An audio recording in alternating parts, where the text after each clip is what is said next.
everyone. Welcome to today's webinar, Finding the Best Path for Your District to Advance its Digital Learning Ecosystem with IMS Global's K-12 Revolution Program. We're glad you have joined us and are excited to have phenomenal speakers with us today. Mike Evans, Chief Technology and Information Officer for Forsyth County Schools in Georgia. Ryan Gravette, Director of Information Technology, Idaho Digital Learning. Scott Harris, Director of Technology, Neosho School District in Missouri, and Rod Smith, Chief Technology Officer, Clayton County Schools in Georgia. Before we hear from our speakers, let me first introduce myself. I am Karen Daugherty, one of the K-12 Institutional Program Managers with IMS Global, and with me today helping host this event is Kara Jenkins, Director of Marketing Communications. As Kara reminded us, your audio is muted and will remain muted throughout today's webinar.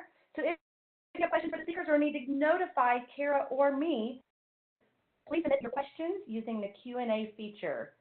Kara and I will be happy to get to those as we go through our time together. Today's webinar is provided to give insight into IMS Global's K-12 Digital Learning Revolution Program.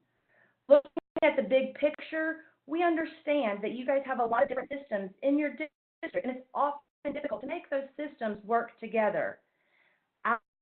Our vision is that by getting involved with IMS Global, you will discover ways in which all of your digital systems will work together to meet your district's needs.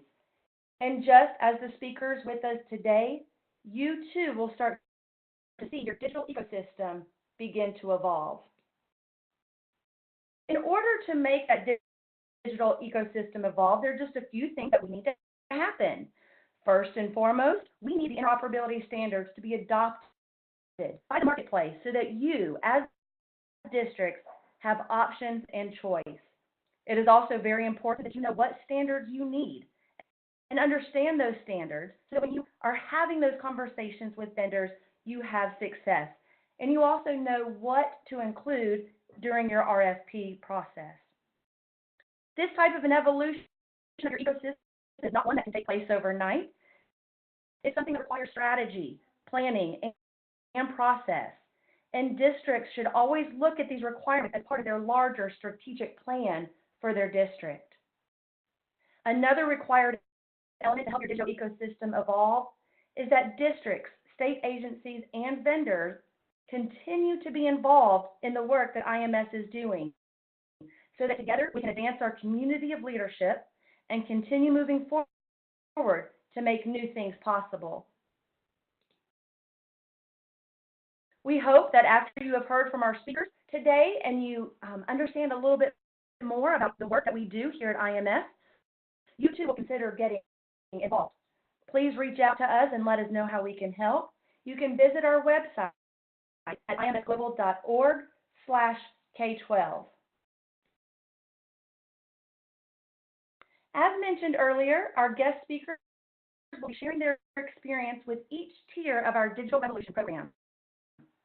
This program is the work of over 65 IMS Global Learning Consortium member school districts and state departments of education, all having substantial experience and knowledge about what it takes to implement and scale integrated learning technologies.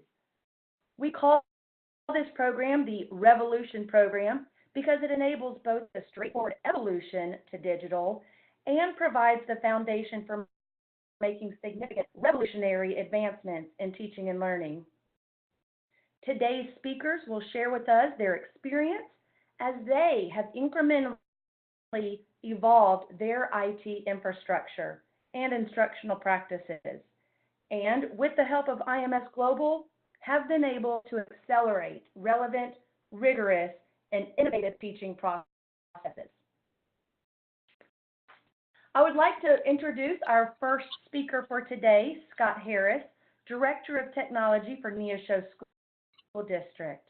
Scott, you have been members of IMS for just over 1 year.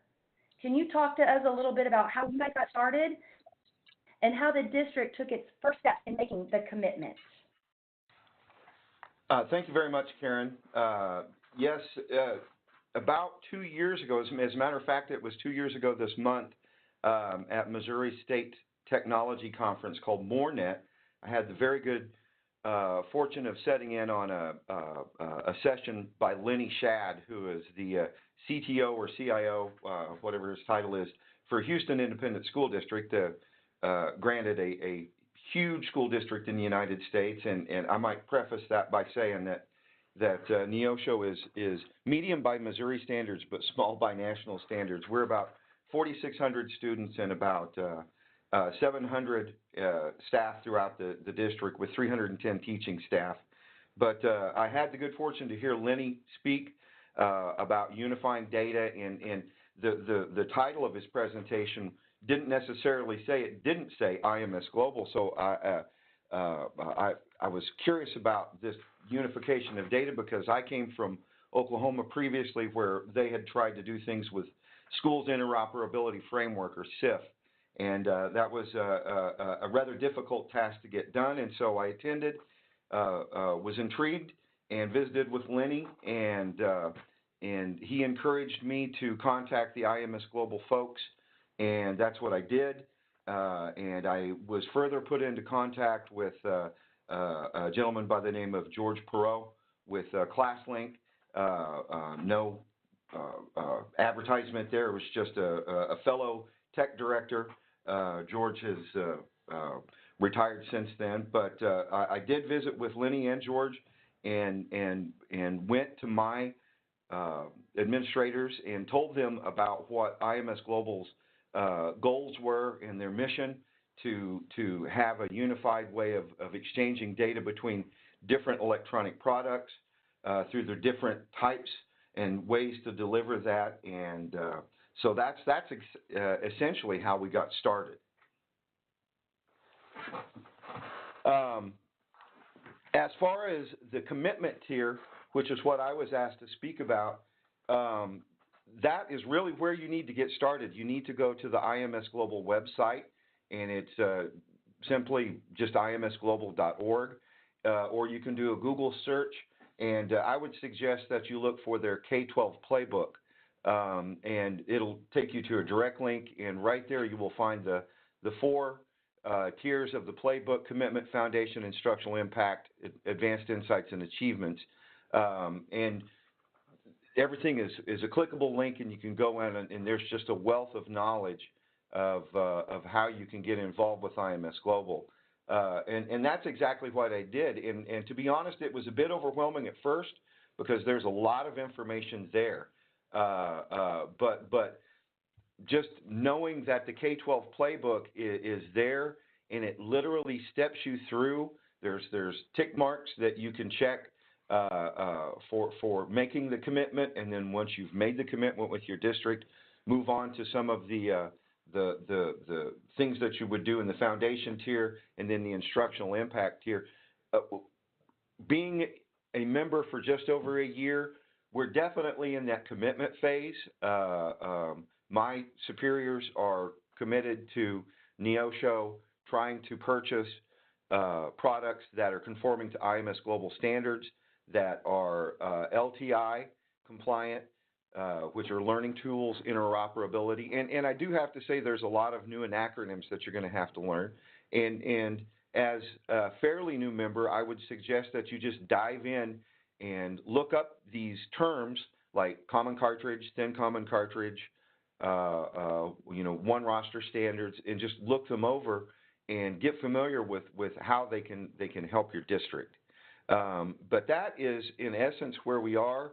My superintendent saw great value in us becoming a contributing member, and in that you get to attend different events. And I have to say, from personal experience, I've attended a couple, and I've sent my database administrator to the Learning Impact Institute last May in Baltimore, and everybody there is very friendly. Everybody is willing to share. It's all about a global community of trying to standardize data and being able to really utilize your electronic resources to their fullest potential. And I think the the very best way you can do that is to commit and really get to 0-day rostering, where you have kids come into class the first day of school and they're already enrolled in their different electronic products. And that's what we're trying to do. I work very closely with our integration folks that are out working with the teachers in the classroom, and they're very familiar with the IMS global terms as well, and I let them know that that was a good thing to do. And whenever they speak with vendors, they always speak in IMS global terms, and anybody that talks to Neosho knows that we're highly committed to being able to exchange data seamlessly and uniformly. Scott, could you talk a little bit more about the conversations with the superintendent or other stakeholders to make sure that everyone is on board and on the same page, and how do you sustain these types of conversations with other leaders over time? Sure, and honestly, Karen, the biggest thing that you can tell your superintendent, your assistant superintendent over curriculum, or whoever you're speaking to is that technology is pervasive. We all know that. It is literally in everything we touch. And we have all of these electronic programs that are available for our kids to be able to use. And having that data flow seamlessly out of your SIS into these different programs and back into your LMS or your CMS, however you would like that data to flow, is extremely important. And just sitting down with my superintendent and talking to him in lay terms about these, sometimes complicated things was of great value to me. And once I was able to do that, he saw that value and was absolutely on board with Neosho being an IMS Global contributing member.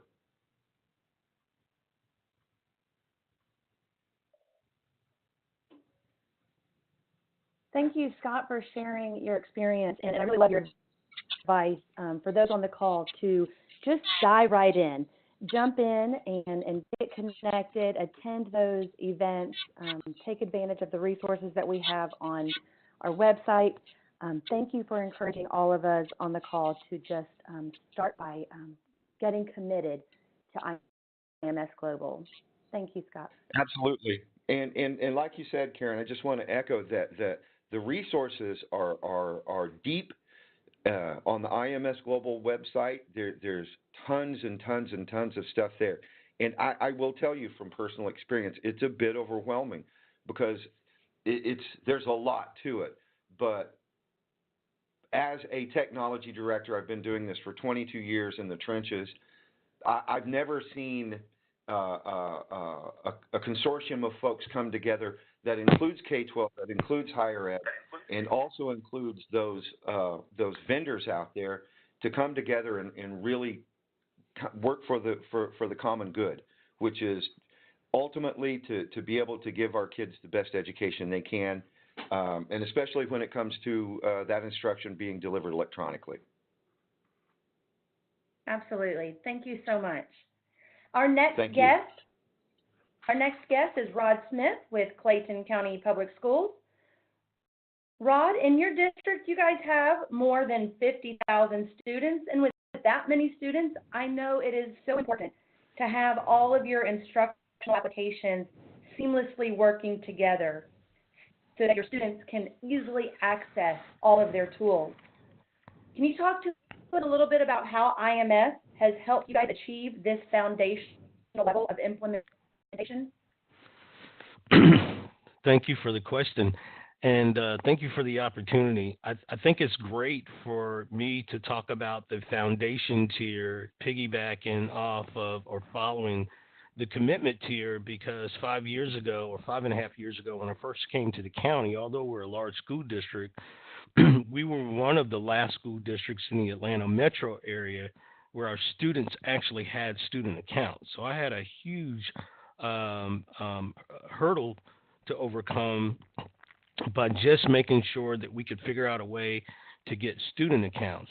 So sort of going back to the commitment tier, one of the things that I found out early on that there was an IMS Global, and I reached out to one of the IMS Global members who's a friend of mine, Tony Hunter, and Tony shared with me all about the consortium and what they did, and immediately I joined, and right away it was extremely beneficial. So from a foundation standpoint, I knew that I had to build an ecosystem where student accounts were going to be used for students really K through 12.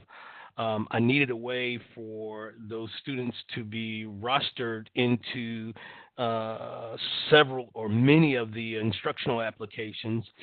From a foundational standpoint, we don't have any conversations with any potential vendors without them answering or me asking two primary questions.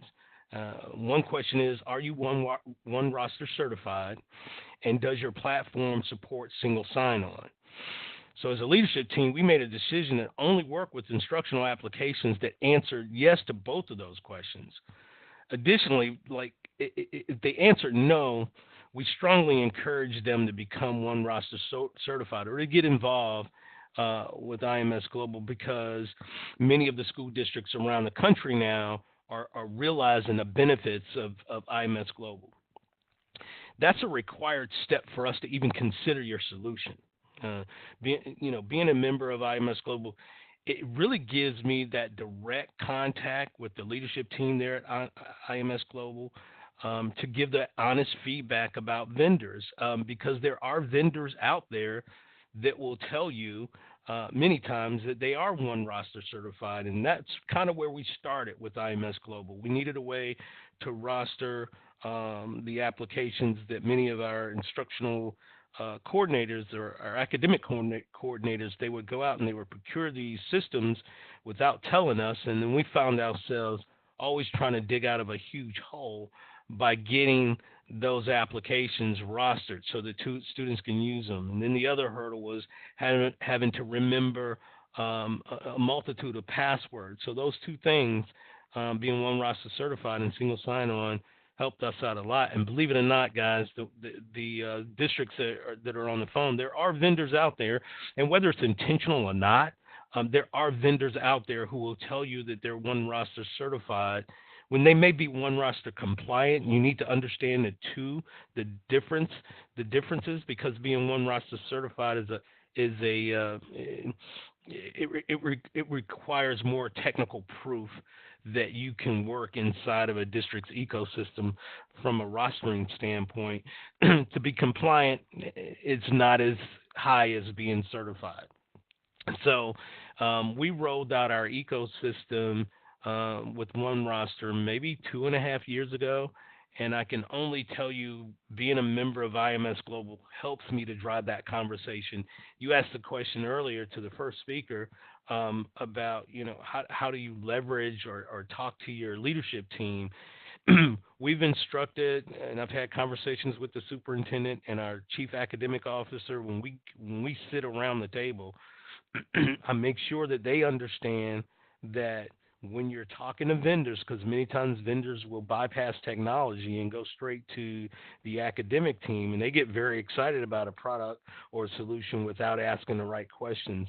They now know that they won't have those conversations without technology being at the table, and many times they'll avoid us having to have those conversations by asking the question. I know my chief technology officer is going to ask you, are you one roster certified, or are you a member of IMS Global? And if the answer is no, many times they've turned those vendors away and said, listen, I recommend you reach out to that team at IMS Global and find out how you could become a part of IMS Global and become one roster certified. So I would say IMS Global overall have helped us to achieve that foundational level of implementation, to where my ecosystem now, all the applications that I have in my portal are single sign-on, and they're all rostered using the one roster certification standard.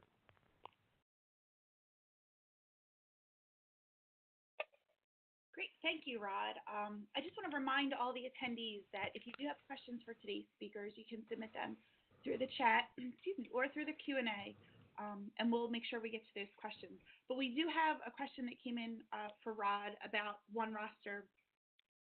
Since you were talking about One Roster, what is the impact that you're seeing in terms of instructional time in the classroom with One Roster? Like, has it had any impact on curriculum and instruction? Absolutely, it has. From many of us in this field are former classroom teachers. I'm a former classroom teacher, and many of you know that when you start a lesson, specifically in this scenario, there was a computer lab teacher with her first graders, and she had to go around the classroom, and I think the application was iReady at the time. This is before we were One Roster, before we were using One Roster and single sign-on. She would have to type in the password for each of those little babies who couldn't remember or couldn't do it fast enough. Well, she spent at least 10 to 15 minutes of instructional time just trying to get her students logged in. And while she took 15 minutes to get them all logged in, the students that were waiting, they weren't doing anything productive until she got them all logged in. So now when they log into the portal, right, they log in, they click on iReady automatically launches them into the application, and they're ready to go, which 15 minutes doesn't sound like a lot in the in terms of a lot of time for one instructional classroom setting, but you multiply that times 5 when those students, the number of time those students are in that class with that teacher, that adds up to a lot of instructional time that's lost just waiting for students to get logged in. From a productivity standpoint on my team's part, a lot of the One Roster and rostering and single sign-on things that we do now are automated, right? So, when a new student enrolls in our student information system, that student automatically gets rostered into all the applications for that grade level and for that teacher. And just for full disclosure, we use a platform. We're not using Clever for our single sign-on solution is with a company called Identity Automation, and they have a platform or tool called Rapid Identity. Not a plug, just telling you that that's a very good, they have a extremely comprehensive solution relative to single sign-on and rostering. Thank you, Rod, for sharing all that. It's obvious that the use of One Roster in your district has definitely made a difference with students and teachers there in the district. I'd like to move on to Mike Evans, Chief Technology Officer in Forsyth County Schools. Chief Technology and Information Officer for Forsyth County Schools. And Mike comes to us from a large district. Mike, in a large district like Forsyth, can you talk to us a little bit about how IMS has allowed you guys to make an instructional impact? I can. I think one of the most significant areas that we have seen within the classroom has been the flexibility with content and with applications in general. The biggest thing for our teachers that our teachers have been asking about is how do they get the content that they want to use into the hands of the students in the most efficient way with the fewest barriers as well. So a little bit about our school district. We're in Forsyth County, Georgia, just outside of Atlanta, about 50,000 students as well. And within our district, we're a BYOD district, so we have a large emphasis on Chromebooks, but we also have devices throughout our classrooms that the students are allowed to bring in to utilize within the instruction. And so from that standpoint, our teachers have been clamoring for ways that they can consolidate things into one area. The content that they have, the platforms, everything was scattered amongst, and we saw that as a great way to try to achieve some type of a symbiosis within the classroom. And fortunately, with me and my position, I've had some great predecessors along the way, Jill Hobson and Billy Mitchell, that really laid the foundation with partnership with IMS Global from a long time ago. So we've really just been looking at expanding that relationship in ways that we can thread that throughout the district also. So within our lifespan right now within IMS Global, we're mostly involved in the instructional impact, and if you look at the different tiers and how they're broken out on the IMS Global website, there's really a blending across. We might have a foot in the foundation, a foot in the advanced, so there's a really fluid movement between the different tiers along the way, but it's a great way to identify where you are and at least where you're going to go or the direction to head as well. So from that standpoint, when we were looking at it along the way, the first and foremost part that Rob had just alluded to as well was that single sign-on piece. So we use a single sign-on portal SAML connection with our ADFS, which leads us into ClassLink for our single sign-on application. And I've got to tell you, Forsyth has been a technology-rich district for a while with a strong emphasis in instructional technology. We've done a lot of things, a lot of applications in instructional focus, but the funny thing was when we actually rolled out the single sign-on portal, ClassLink within our district, we had such a strong positive feedback from our teachers and students that they finally had this sense of relief that they had that place, the one-stop shop that's been the ever elusive goal to get to. So from within here, again, the one roster aspects, we utilize one roster with ClassLink within Infinite Campus, our student information system. And then ClassLink even handles the one roster application or the integration with other applications that aren't quite there yet. So it's been kind of a bridge between us and some of the other applications that we can still take advantage of some of those benefits along the way. So the single sign-on is one specific part within the instructional tier. The other parts, again, kind of going along within our learning management system, which we utilize, It's Learning. The thin common cartridge model, we began testing that when it first came out along the lines with some Houghton Mifflin content. Again, trying to find ways that we can bring content into one place within that repository for our students and teachers along the way. Looking at taking advantage of the LTI tools. So within It's Learning, we have some of the LTI capabilities. We currently have active LTI connections with Destiny, Safari Montage, and VoiceThread.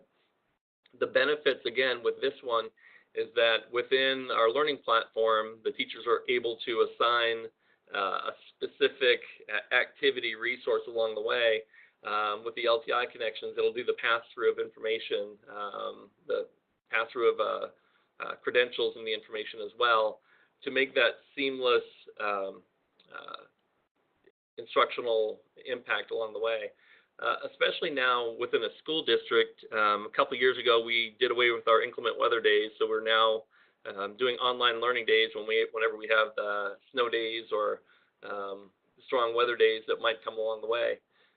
So having the students from home needing to do their lessons and resources with specific scheduled times where the teacher might have online office hours, it's made it a lot easier for the teacher to have the links all embedded into one specific activity and lesson instead of having the kids scattered to go out to multiple resources. So the LTI connections has been a really positive benefit to us along the way. As Rod had alluded to as well, the one roster integrations has been a big thing for us. We've been working with our teaching and learning department for a while, trying to get them to really understand the benefits and the values behind it. And now that they've been purchasing more applications along the way and they're seeing the needs for the rostering aspect of it with the sections within the applications, they're starting to finally get an understanding about the need for the one roster integration, the so much less work that goes in on the back end of the SIS to try to make sure that those rosters are loaded and the sections are where they need to be along those lines. The next aspect that we're actually working on right now, and again, this is it's not really the instructional impact that it's going to have, but it's going to have a significant impact for the teachers because they've been asking for it for so long about when can we make this happen, and that's the grade passback. So It's Learning has been working with Infinite Campus on that, making sure that we can get the grades flowing back into the grade book to our student information system. That piece along the way is going to be quite significant. We've got a couple pilots going on right now. We're ready to look at rolling out a larger scale across the district, but again, though we're starting with our student information system and our learning management system, that will begin to expand to all the other instructional applications that we're going to be able to take advantage of throughout the classroom as well. And that is all I have to share with you at this point.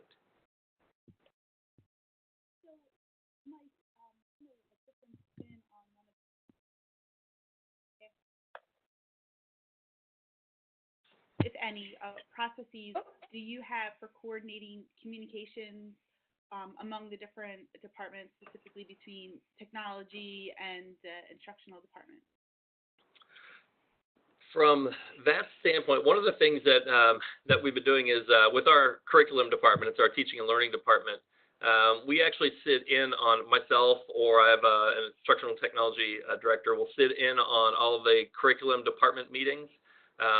And that includes their content specialists as well as the directors of the different areas to make sure that we're in the know with what they're looking at doing as they're identifying specific needs. We can share the resources that are available on the way, but then also have that conversation with them that when they're looking at the vendors that they need to be identifying specific IMS standards, looking at the the LTI components, looking at QTI if it's assessment, or definitely the one roster integrations.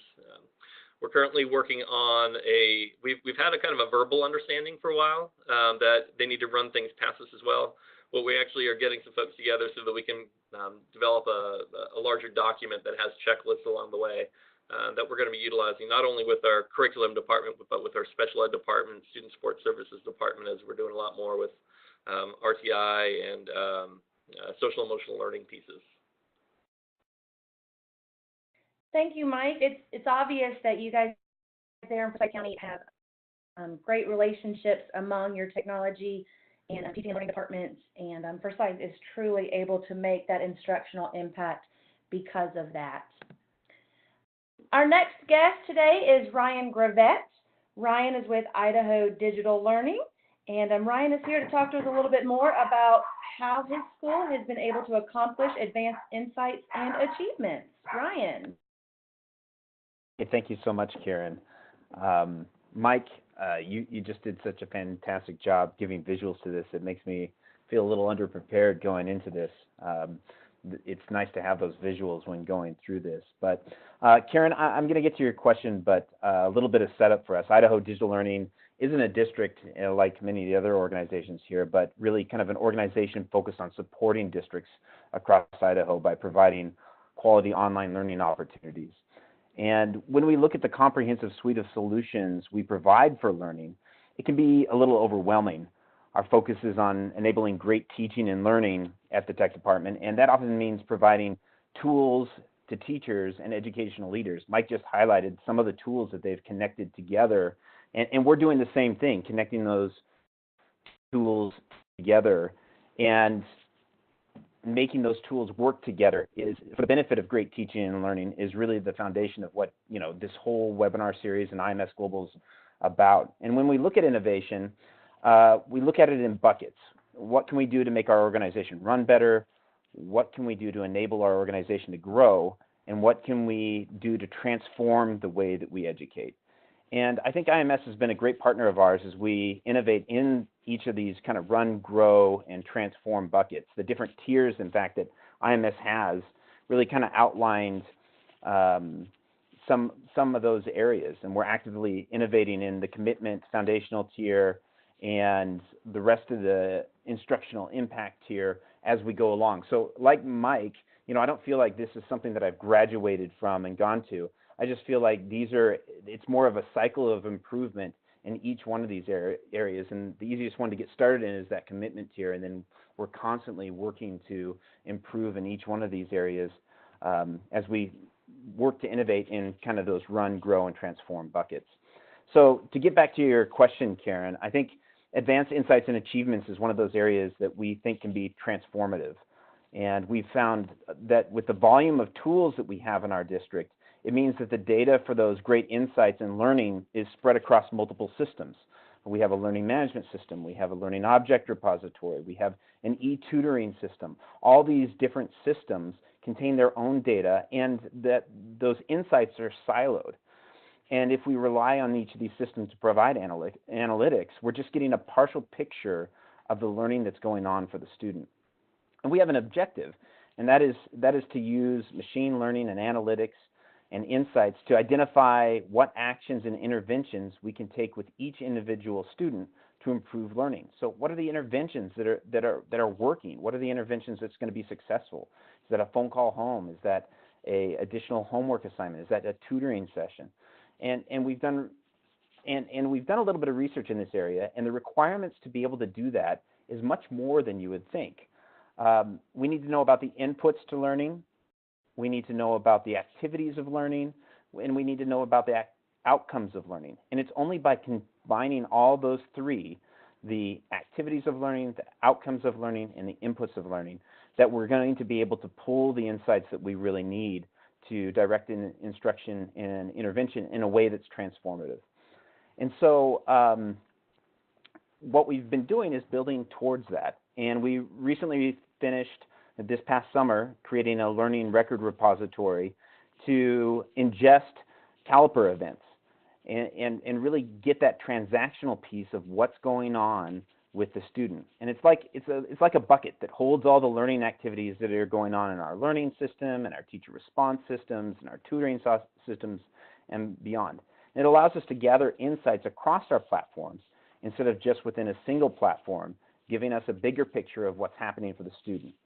And so, this is just part of a bigger picture. We still need to connect all the activities of learning for the inputs, like content, and the outcomes, like competencies or mastery, to really begin driving the better learning. So this is just, I feel like we're on the baby steps of what is a bigger process that we're trying to achieve. And if all this seems overwhelming, it is. And I feel like that's the great part of IMS and why they're such a strong partner for their work. They understand the transformative nature of the innovation that we're trying to achieve, and then they align resources along it to help us along that path. We haven't done this alone. It's IMS Global has connected us with university partners and K-12 partners and other vendors and things like that to help along that. And so really when you're looking at doing this innovation, whether it's any of these tiers, you have a partner and a community in doing that together. And I really think that that's one of the strongest points that we see of IMS Global. So to summarize, the Advanced Insight tier for us is about innovation to transform our organization, and we're really working to build insights to transform how we assist students. We implemented that Caliper Learning Store to assist with this, and love the community that IMS is providing to make our work towards that transformative goal possible.